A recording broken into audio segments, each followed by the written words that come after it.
الرحمن الرحيم الحمد لله رب العالمين نحمده ونشكره على ما هدانا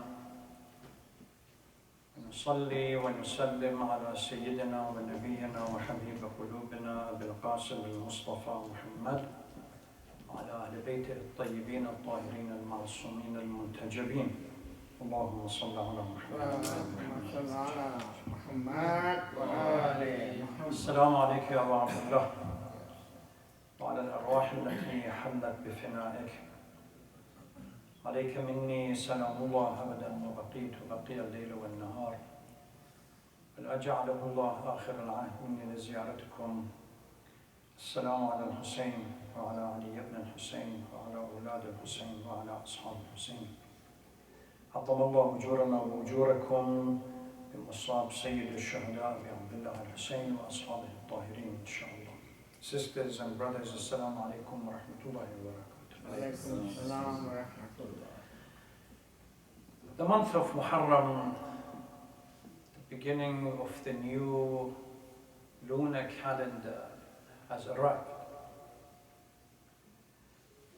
It's a month in which the Shias in all of their denomination around the world, whether Ithna Asharis, Ismailis, Bohras, Zaydis, Alawis, or others, they all pay great importance, at least to the first 10 days of this month. These 10 days are designated in which Shias commemorate the martyrdom of Imam Hussein salawatullah wasalam alayhi, along with his family and close disciples, that they were brutally massacred by the army of Yazid in the plain of Karbala.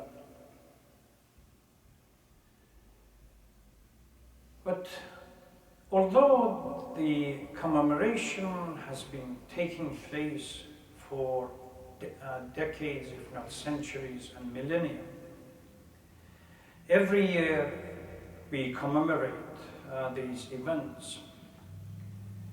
But there are a number of serious questions that we really need to ask ourselves and see as to the purpose. What is the purpose of commemoration? Why do we commemorate?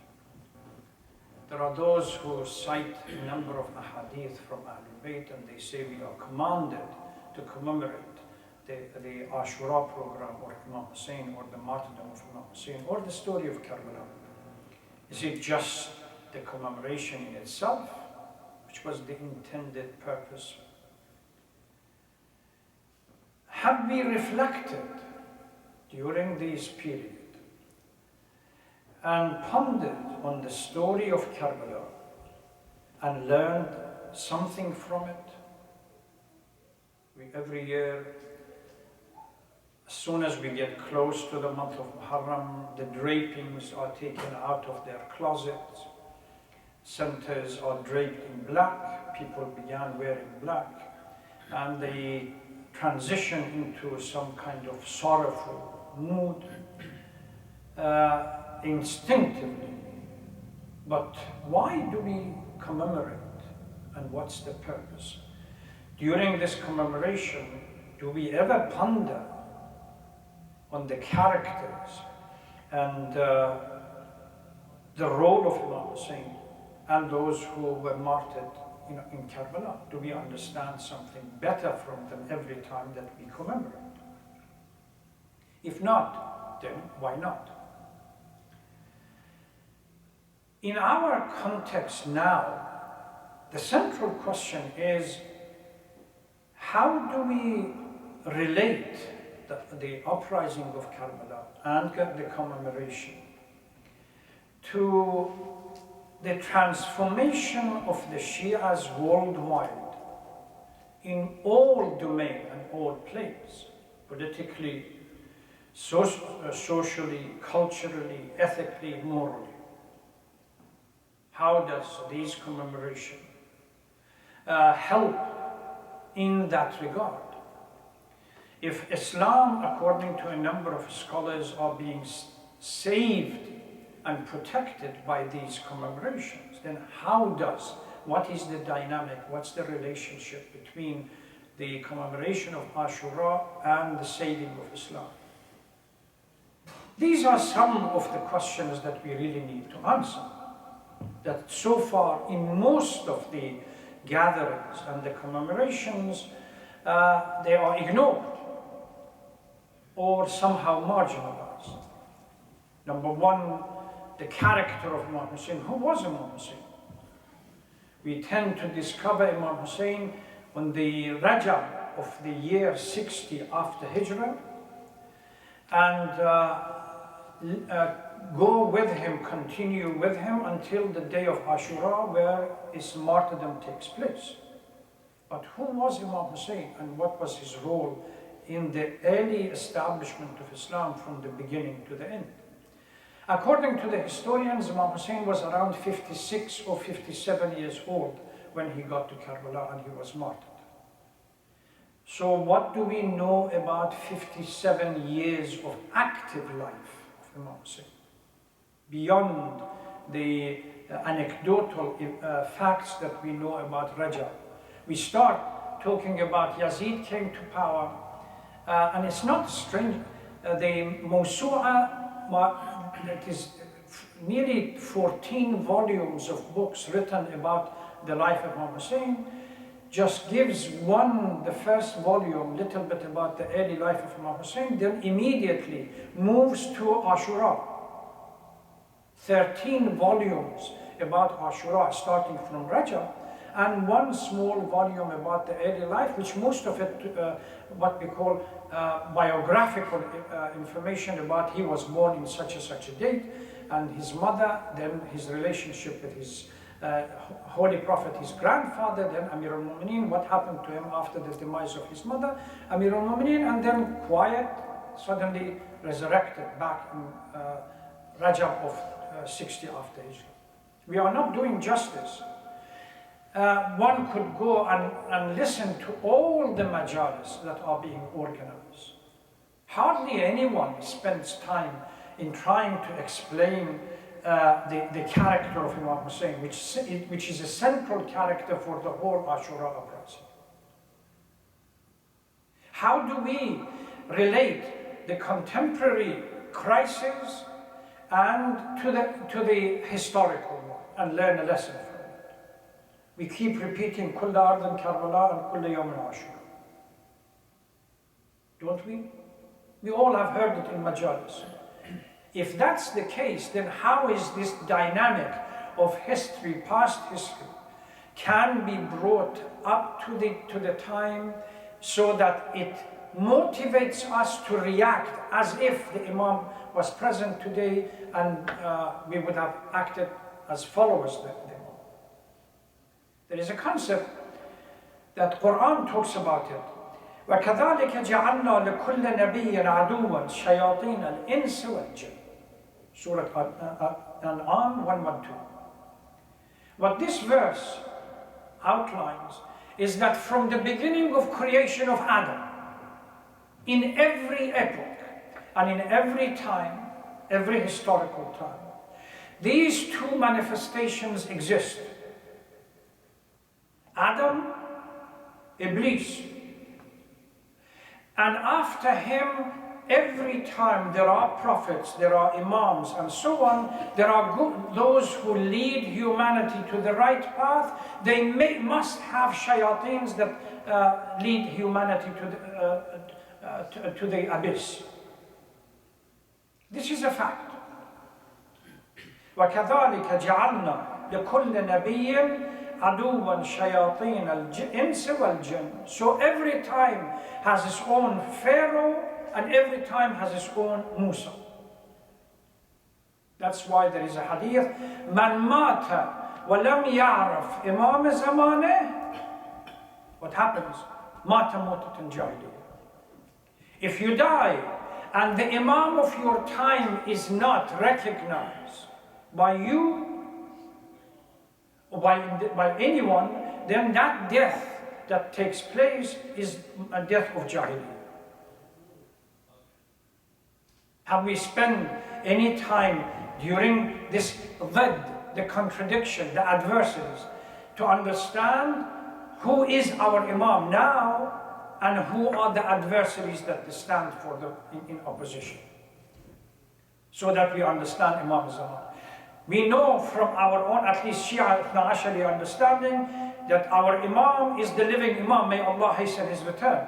But what if that he embodies and manifestly represents the values of Ahlul Bayt?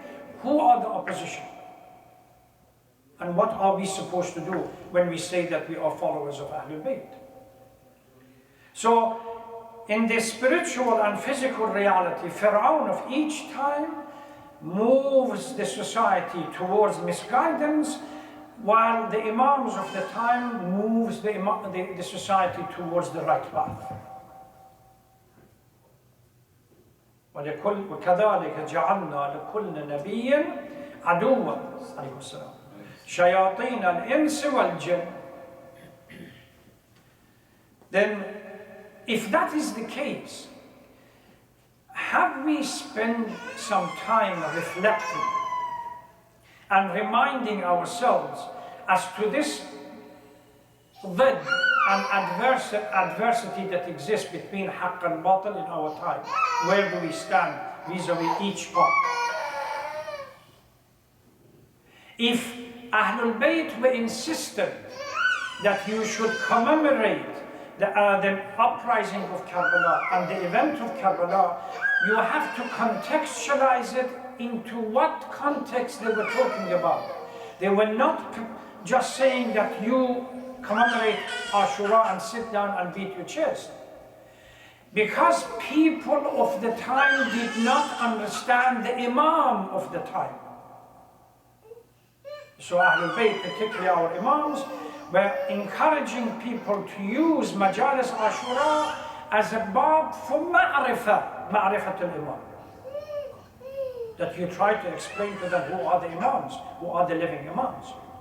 Remember, a few weeks ago during the lecture that I gave here or in Dr. Khalid's place regarding the Eid al-Hadir, I pointed out that Amir al-Mu'mineen Salawatullah Salam Ibn Abil Hadid has it in his own commentary on Naj al-Balawi.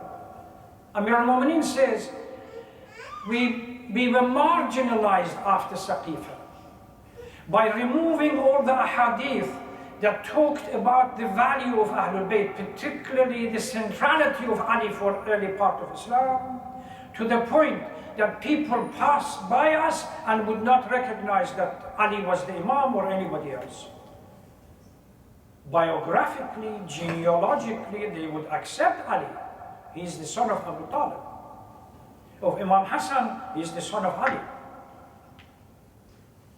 But the fact that Islam without Ali would not have been possible is lost. Badr, Ali. Uhud, Ali. Khandaq, Ali. Khaybar, Ali again. All these ahadith exist in both Sunni and Shia sources. By removing them from being discussed and so on, the result was that people would pass by Ahlul Bayt in the market, they wouldn't even recognize them that these are. In this context, academically we say use the hermeneutical approach. In this context, we have to define these ahadith that say you have to commemorate Ahlul Bayt or commemorate Ashura. Commemorate Ahlul Bayt, commemorate Ashura, talk about Ashura and what happened, so that ma'rifah, understanding of the Imam, is explained to us. There is a hadith from Imam Hussain salawatullah salam alayhi. He says, God subhanahu wa ta'ala did not create, I read the translation, create the servants except to know him. وَمَا خَلَقْتُ الْجِنَّ وَالْإِنسَ إِلَّا لِيَعْبُدُونَ. Imam translates ibadah here by knowledge, to understand Allah. Because ibadah without clear understanding of Allah is meaningless. By knowing him, to worship him. You see how ibadah and worship comes after ma'rifatullah. And by worshipping him, to be satisfied only by his words, not to worship any other. This is both shirk al-khafi and shirk al-dhahir, and nobody else. So some of the disciples standing over there, they say, Ya Ibn Rasulullah, what is this ma'rifah that you are talking about? He said, ma'rifah, the true understanding of ma'rifatullah is ma'rifah of people, of the imam of their time. There is a direct synergy between ma'rifatullah and ma'rifatul imam, to whom obedience is due. You have to submit to the command of Ahlul Bayt. This theme is the same one that Imam Rida salawatullah salam alayhi, I talked about this in the past when he was in Moharam. Ya Ibn Rasulullah, leave us with a hadith. That so we remember as he was going towards Ma'mun. He said, Kalimatu la ilaha illallah, the word of la ilaha illallah is what? Is a fortress. And whoever enters this fortress is protected from the adab and the wrath of Allah subhanahu wa ta'ala. People thought that was the end of it. As he was moving forward, he turned his face to those who were standing behind. بِشَرْطَهَا وَشُرُوطَهَا وَأَنَا مِنْ شُرُوطَهَا. To get into the fortress of Allah and understand, know Him well, to worship Him the way He deserves, you must understand the Imam of your time. It is this concept that we have. If we understand the Imam of our time, it's the understanding of the Imam of our time which defines the concept of intidar and waiting, the dynamic waiting rather than passive waiting. And that dynamic waiting will have consequence on how we should interpret Ashura to define and mold and shape our geopolitical, cultural, ethical and moral stance in the contemporary world. What is the role of our Shia community within this complex socio-political society that we live in? It's not purely to earn a material life and become whatever and go to work, come back home and that's it. Inherently, all Shias, even if other Muslims fail to deliver their responsibility, Shias are the ones that are instigated and motivated by the presence of the Imam, and obedience is due, as Abu Abdullah says, Imam Hussein says. Obedience is due. Then we have a responsibility within our society to act in a way that if the society fails, morally becomes corrupt, as we see it, economically, socially becomes disunited, we move forward to show them the right path. Go back to the first hijrah. Every one of you, every one of us has a responsibility. You have been selected. You want to accept it or not. You have been selected by the path going forward by Allah subhanahu wa ta'ala to be here. And you will be questioned. Thousands of other students wanted to come to United States, Britain, Canada. Between all these, you were the one. I was the one. Anybody else was the one. Have we asked ourselves why? Subhanallah, the steps organized between all, 1 or 2, 3 or 4 of us to be selected. It's not just an act of what we call chance, a Russian roulette. No, there is a purpose. The purpose is that every one of us has a responsibility. When the first migration took place from Mecca to Habasha, Ja'far ibn Abu Talib was the leader of those who moved from Mecca to Habasha. the people of Mecca decided to go and speak to the king of Habasha, the Christian king, but just, and ask him, were these renegade people, some simple-minded individuals that have come over here, we want to take them back. King of Habasha said, well, every story has two sides. You have come to me with your side of the story, I want to hear their side of the story. So organized a day in which the Muslim community were brought before him, and he was supervising or overseeing it, and the Quraysh representative was there. Quraysh presented their case, that they are against our God, they want to disrupt society, corrupt society, etc., etc. Ja'far ibn Abi Talib was asked to speak on behalf of the community. So he stood up.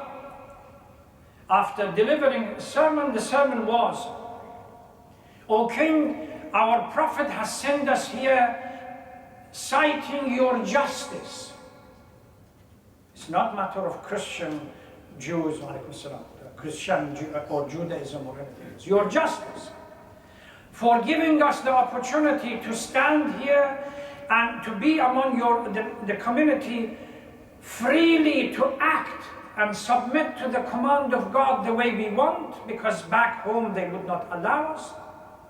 But there is something else coming. And to be the good citizen of this society, help the society where there are shortcomings. See, it's not just offering prayers, organizing centers, commemorating Ahlul Bayt. What we have forgotten is that we have responsibilities. There was I don't know whether I have mentioned these stories before. A mosque was organized in Canada, one of I think it was somewhere on the western side, where the Muslim community invited the premier of the local area to be one of the keynote speaker, and they invited an Islamic scholar, professor from the eastern side, to come and be the second speaker. The premier, materialistic Canadian by default, focused on how wonderful the Muslim community have done, how well they have done.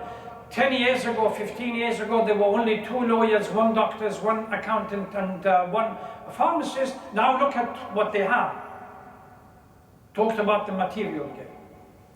When the professor came, he had a scathing attack against the Muslim community. What was his rationale? You became materialistically orientated. Your primary responsibility of guiding the society in the West as Shias or as Muslims, you have forgotten about that. Karbala has its own values. When Imam Hussein commands his followers to remember his values, how can we remember those values and implement them in our life? Those principles, keep those principles alive. If we are not following the command of the Ahlul Bayt, well, obedience is due. Every occasion, every commemoration, at the end of the day, at the end of the 10 days period, there must be brainstorming. I said this during month of Ramadan. Month of Ramadan was supposed to be a transformative month, where a person that goes in and the person that comes out will be different. The input-output mindset. Ashura is supposed to be the same thing, where our understanding of the Imam, Ma'rifatul Imam, understanding of the Imam of the time, and understanding the pharaohs of the time will be complete during this 10 days period. So brainstorming, reflection at the end of the 10 days period, what did we learn? Imam Hussein, to make it clear on the night of Ashura, he wants gold nuggets, not somebody that is there for the sake of material life. Turns the light off. And he says, I have removed my bay'ah and allegiance from you, you can go. Some did go. But the rest, the few, the elite stayed. And everyone said, how can we go? Life becomes meaningless after the Imam.